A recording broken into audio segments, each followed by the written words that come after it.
ঠাকুর তুমি আমার ব্রজকে ফিরিয়ে দাও ঠাকুর। এই ঝড় বাদলের রাতে আমার ছেলেটা কোথায় কি জানে, তুমি শুধু ওকে সুস্থ শরীরে ফিরিয়ে দাও ঠাকুর। আমি তোমাকে জোড়া সিন্নি দেবো, আমার ব্রজকে তুমি ফিরিয়ে দাও। বাইরে খুব ঝড় বৃষ্টি হচ্ছে। আচ্ছা, এত রাত হয়ে গেল, এখনো তো ওনারা কেউ ফিরলেন না, কেউ খোঁজ নিয়েও এলো না। কি হবে মা? আমি কি করবো কিচ্ছু বুঝতে পারছি না সাগর। কুন্দ, কুন্দ। হ্যাঁ গিন্নিমা। জমিদার মশাইরা কেউ ফিরলেন? না তো। ও ফেরেননি এখনো? আচ্ছা শোন, তুই দরওয়ানকে বলবি সদর দরজা যেন একদম খোলা থাকে, আর তুইও কিন্তু সজাগ থাকবি। ওখান থেকে কেউ ফিরলে আমাকে তক্ষুনি খবর দিবি, কেমন? মনে থাকে যেন। যা।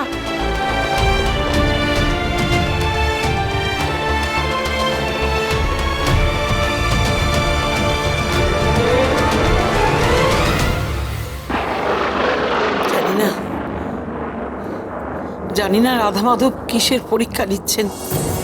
এত শান্তি সত্যায়ন করা হচ্ছে, এত পুজো আচ্ছা, কিন্তু কুপ্রভাব তো কিছুতেই যাচ্ছে না।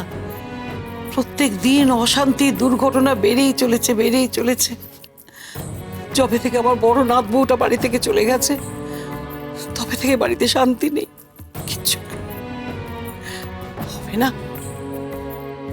বাড়ির লক্ষ্মীকে এইভাবে বাড়ি থেকে তাড়ানো হয়েছে, তার তো একটা কুপ্রভাব পড়বেই। থাক না পিসিমা, এখন ওসব পুরনো কথা থাক না। আমি যে এখন শুধু আমার ছেলেটার জন্য ভেবে ভেবে সারা হয়ে যাচ্ছে। আচ্ছা মা, আপনি কি আর কাউকে খোঁজ করতে পাঠাবেন?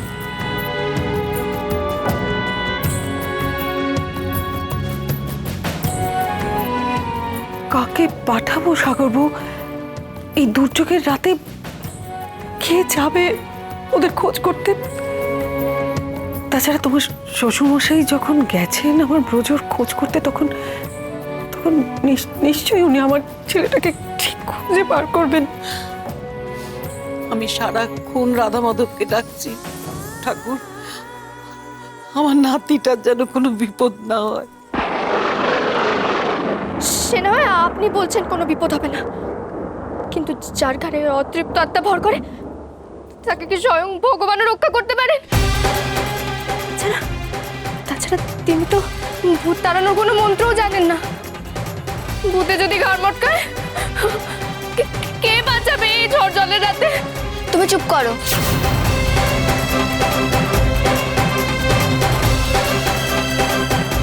না, একদম চুপ করো, আর একটা বাজে কথা তুমি বলবে না। আচ্ছা, কিন্তু তোমার স্বামী, তোমার মুখে কি কখনো কোনো ভালো কথা আসে না? আর একটা কথা শুনে রাখো, ওসব ভূত কিচ্ছু না। উনি এই বাড়ি ছেড়ে চলে গেছেন শুধুমাত্র তোমার জ্বালায়।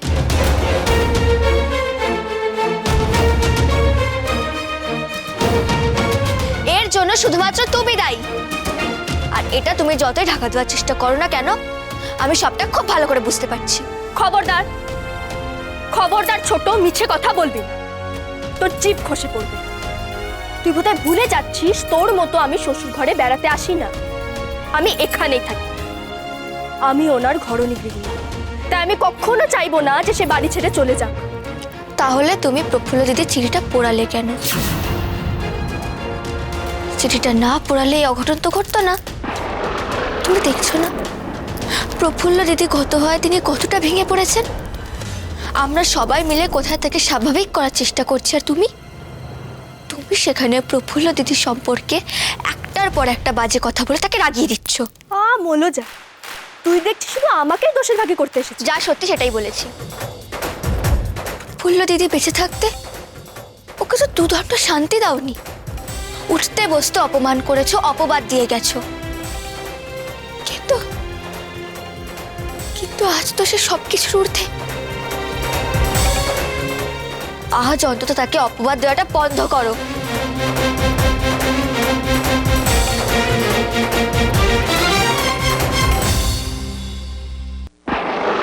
তুই জানিস না হয় রে হয়, মানুষ এরকম অতৃপ্তি নিয়ে মারা গেলে এরমই হয়।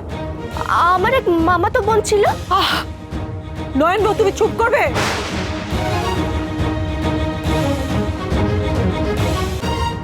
তোমার এইসব কথা শুনতে আমার মোটেই ভালো লাগছে না। আপনিও আমাকে দোষের ভাগী করছেন। হায় রে আমার পোড়া কপাল, এবারে তো শুধু লাথি ঝাঁটাকেই থাকতে হবে, যখন আমার কোনো দোষই নেই। তোমার কোনো দোষ নেই, তোমার কোনো দোষ নেই, তাই না? তুমি শান্তি দিয়েছো আমার দাদু ভাইকে? কোনোদিনও কোনোদিনও তাকে কাছে টেনে নিয়েছো? দুটো সুখের কথা বলেছো? বলনি। সারাক্ষণ খালি ওই বড় দিদির নামে তার কান ভাঙিয়ে ভাঙিয়ে তার মনটাকে আরো অশান্ত করে তুলেছো। আর এখন ঘরণী, গৃহিণী এই সমস্ত বলে দাবি করছো। চুপ করুন আপনারা, দয়া করে চুপ করুন। আমার এই সময় এরকম কোনো কথা শুনতে ভালো লাগছে না। নয়ন বউ, তুমি এখানে দাঁড়িয়ে থেকো না, যাও নিজের ঘরে যাও।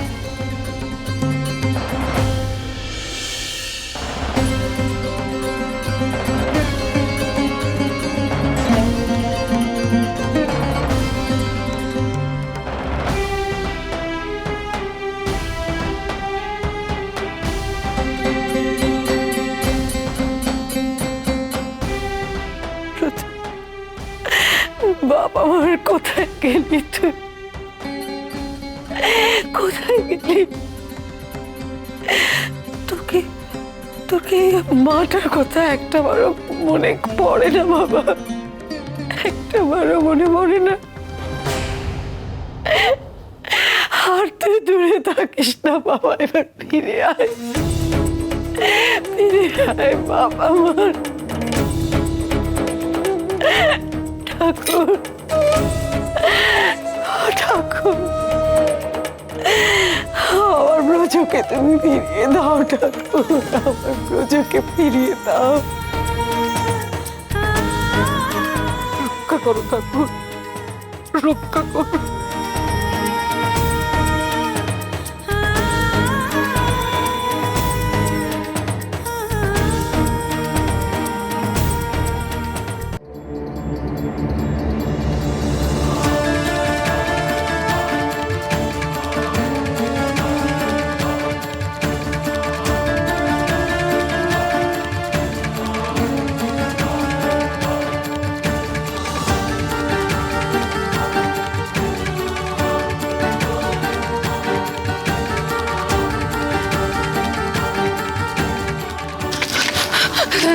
দেখো সর্দার, কাউকে যেন প্রাণে মেরো না। আর জমিদার মশাই, আপনি মা ভবানীর মুকুট চুরি করে মহা পাপ কাজ করেছেন, সেটা এক্ষুনি ফেরত দিন। আপনাদের শক্তিতে আমাদের আটকাতে পারবেন না, আর মিছে রক্তপাত হবে। আর মুকুট ফেরত না দিলে হানাহানি বন্ধ হবে না। নিশে, এই মেয়েটার মাথা খারাপ হয়ে গেছে। ও খালি হাতে লড়াই ময়দানে এসছে। ও কি চাইছে? ও হয় আমাদের মারবে, নয় নিজে মরবে। ওর কি মনে হয় এই শয়তান জমিদারের কথা শুনবে? মুকুট যদি নিতে হয় তাহলে এইভাবেই নিতে হবে। সবাই অস্ত্র ফেলে দাও, নাকি তুমি ওকে মেরে দেবো।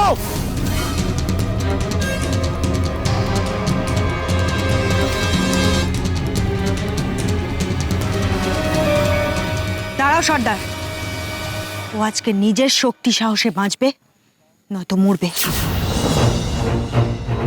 এটাই ওর পরীক্ষা। কি হলো দস্যু ভবানীর দল? তোমরা কি আমার কথা শুনতে পাচ্ছ না? তোমরা অস্ত্র ফেলে আত্মসমর্পণ করো, নাহলে কিন্তু ও মরবে। বলো তোমরা কি করবে, বলো বলো।